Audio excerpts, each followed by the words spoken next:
ಸುಮಾರು 2 ಕೋಟಿ ರೂಪಾಯಿ ಅಭಿವೃದ್ಧಿ ಕಾಮಗಾರಿಗಳಿಗೆ ನಂಜನಗೂಡಿನ ಶಾಸಕ ದರ್ಶನ್ ಧ್ರುವನಾರಾಯಣ್ ಗುದ್ದಲಿ ಪೂಜೆ ನೆರವೇರಿಸುವ ಮೂಲಕ ಕಾಮಗಾರಿಗಳಿಗೆ ಚಾಲನೆ ನೀಡಿದರು. ನಂಜನಗೂಡು ಪಟ್ಟಣದ ಕಪಿಲಾ ನದಿ ತೀರದಲ್ಲಿರುವ ಶ್ರೀ ಅಯ್ಯಪ್ಪ ಸ್ವಾಮಿ ದೇವಾಲಯದ ಬಳಿ 50 ಮೀಟರ್ ಸೋಪಾನಕಟ್ಟೆ ಹಾಗೂ 50 ಮೀಟರ್ ತಡೆಗೋಡೆ ಕಾಮಗಾರಿ ಅಲ್ಲದೆ ಹುಲ್ಲಹಳ್ಳಿ ಕಪಿಲಾ ನದಿ ಬಳಿ ಸಾರ್ವಜನಿಕರ ಅನುಕೂಲಕ್ಕಾಗಿ 80 ಮೀಟರ್ ಸೋಪಾನಕಟ್ಟೆ ಹಾಗೂ 10 ಮೀಟರ್ ತಡೆಗೋಡೆ ಕಾಮಗಾರಿಗಳಿಗೆ ಶಾಸಕ ದರ್ಶನ್ ಭೂಮಿ ಪೂಜೆ ನೆರವೇರಿಸಿದರು.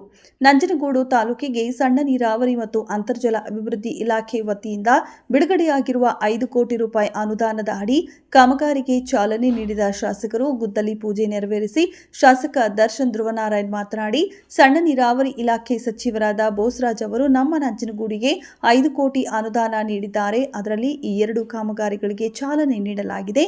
ಅನುದಾನ ನೀಡಿದ ಸಚಿವರಿಗೂ ಹಾಗೂ ಸಿಎಂ ಸಿದ್ದರಾಮಯ್ಯ ಅವರಿಗೂ ನಂಜನಗೂಡು ಜನತೆಯ ಪರವಾಗಿ ಕೃತಜ್ಞತೆ ಸಲ್ಲಿಸುವುದಾಗಿ ತಿಳಿಸುತ್ತಾ ಕಾರ್ಯಕ್ರಮದ ಬಗ್ಗೆ ತಿಳಿಸಿದರು. ಇದೇ ಸಂದರ್ಭ ಅಯ್ಯಪ್ಪ ಸ್ವಾಮಿ ದೇಗುಲದ ಗುರುಸ್ವಾಮಿಗಳಾದ ಪಿ ದೇವರಾಜ್ ಮಾತನಾಡಿ, ಶಾಸಕರು ತಮ್ಮ ತಂದೆಯವರಂತೆ ಸರಳ ಸಜ್ಜನಿಕೆಯ ವ್ಯಕ್ತಿಯಾಗಿದ್ದು, ಅವರು ಕೊಟ್ಟ ಮಾತಿನಂತೆ ಭಕ್ತರ ಅನುಕೂಲಕ್ಕಾಗಿ ಮೊದಲ ಹಂತದಲ್ಲಿ ದೇವಾಲಯದ ಬಳಿ 1 ಕೋಟಿ ರೂಪಾಯಿ ವೆಚ್ಚದಲ್ಲಿ ಕಾಮಗಾರಿಗೆ ಶಾಲೆಗೆ ನೀಡಿದ್ದಾರೆ ಎಂದು ಅವರ ಬಗ್ಗೆ ಮೆಚ್ಚುಗೆ ವ್ಯಕ್ತಪಡಿಸಿ ಅವರಿಗೆ ಶಾಲು ಹೊದಿಸಿ ಮಾಲಾರ್ಪಣೆ ಮಾಡಿ ಅಭಿನಂದಿಸಿದರು. ಮಾಜಿ ಶಾಸಕ ಕಳಲೆ ಕೇಶವಮೂರ್ತಿ, ಹುಲ್ಲಹಳ್ಳಿ ಗ್ರಾಮ ಪಂಚಾಯಿತಿ ಅಧ್ಯಕ್ಷೆ ಶ್ರೀಮತಿ ದೇವಮ್ಮ, ಮುಖಂಡರಾದ ಶಿವನಂಜನಾಯಕ, ಮಾರುತಿ, ಅಭಿನಂದನ್ ಮಾದಪ್ಪ, ವಕೀಲ ನಾಗರಾಜಯ್ಯ, ಮಂಜುನಾಥ್, ಚಂದ್ರು, ಗಾಯತ್ರಿ ಮೋಹನ್ ಸೇರಿದಂತೆ ಹಲವು ನಗರಸಭಾ ಸದಸ್ಯರುಗಳು ಹಾಗೂ ಗ್ರಾಮ ಪಂಚಾಯಿತಿ ಸದಸ್ಯರುಗಳು ಉಪಸ್ಥಿತರಿದ್ದರು.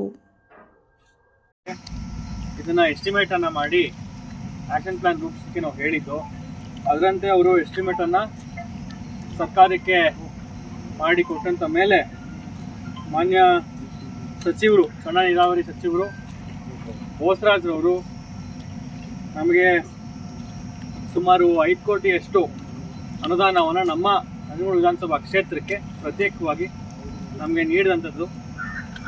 ಅವರ ಒಂದು ಏನು ಇವತ್ತಿನ ದಿವಸ ನಮ್ಮ ಕ್ಷೇತ್ರಾದ್ಯಂತ ವಿವಿಧ ಕೆಲಸ ಕಾಮಗಾರಿಗಳು ಆಗಲಿಕ್ಕಿದೆ. ಆದ್ದರಿಂದ ನಾನು ಮೊದಲನೇದಾಗಿ ನಮ್ಮ ಸನ್ಮಾನ್ಯ ಬೋಸರಾಜ್ ಸಾಹೇಬರು ಹಾಗೆ ಮುಖ್ಯಮಂತ್ರಿಗಳಾದಂತಹ ಸಿದ್ದರಾಮಯ್ಯ ಸಾಹೇಬರಿಗೆ ತುಂಬ ಧನ್ಯವಾದಗಳನ್ನು ಬಯಸ್ತೇನೆ. ಇವತ್ತಿನ ದಿವಸ ನಾವು ಹುಲ್ಲಹಳ್ಳಿಯಿಂದನೇ ಪ್ರಾರಂಭ ಮಾಡೋಣ ಅಂತ, ಯಾಕೆಂತಂದರೆ ನಮ್ಮ ಜನಸಂಪರ್ಕ ಸಭೆ ಕೂಡ ಇಲ್ಲಿಂದನೇ ನಾವು ಪ್ರಾರಂಭ ಮಾಡ್ಕೊಂಡು ಹೋಗಿದಂಥದ್ದು. ಅದರಿಂದ ಮೊದಲನೇದಾಗಿ ಇಲ್ಲೇ ನಾವು ಪೂಜೆಯನ್ನು ಕೂಡ ಮಾಡೋಣ ಅಂತ ಮೊದಲನೇ ಗುದ್ದಲಿ ಪೂಜೆ ಸಣ್ಣ ನೀರಾವರಿ ಇಲಾಖೆಯದು. ಇಲ್ಲಿ ನಾವು ಗುದ್ದಲಿ ಪೂಜೆಯನ್ನು ಮಾಡಿ ಸುಮಾರು 1 ಕೋಟಿ ವೆಚ್ಚಕ್ಕೆ ಇಲ್ಲಿ ಒಂದು ಸೋಪಾನಕಟ್ಟೆ ಮತ್ತು ತಡೆಗೋಡೆ ನಿರ್ಮಾಣಕ್ಕೆ ಇವತ್ತು ಚಾಲನೆಯನ್ನು ನಾವು ನೀವು ಎಲ್ಲ ಸೇರಿ ಕೊಟ್ಟಿದ್ದೇವೆ. ಈ ಒಂದು ಕಾರ್ಯಕ್ರಮದಲ್ಲಿ ನಮ್ಮೆಲ್ಲರ ಹಿರಿಯರು, ಮಾರ್ಗದರ್ಶಕರು, ಮಾಜಿ ಶಾಸಕರಾದಂಥ ಕಳಲೆ ಕೇಶವಮೂರ್ತಿ ಸಾಹೇಬರು ಇದ್ದಾರೆ,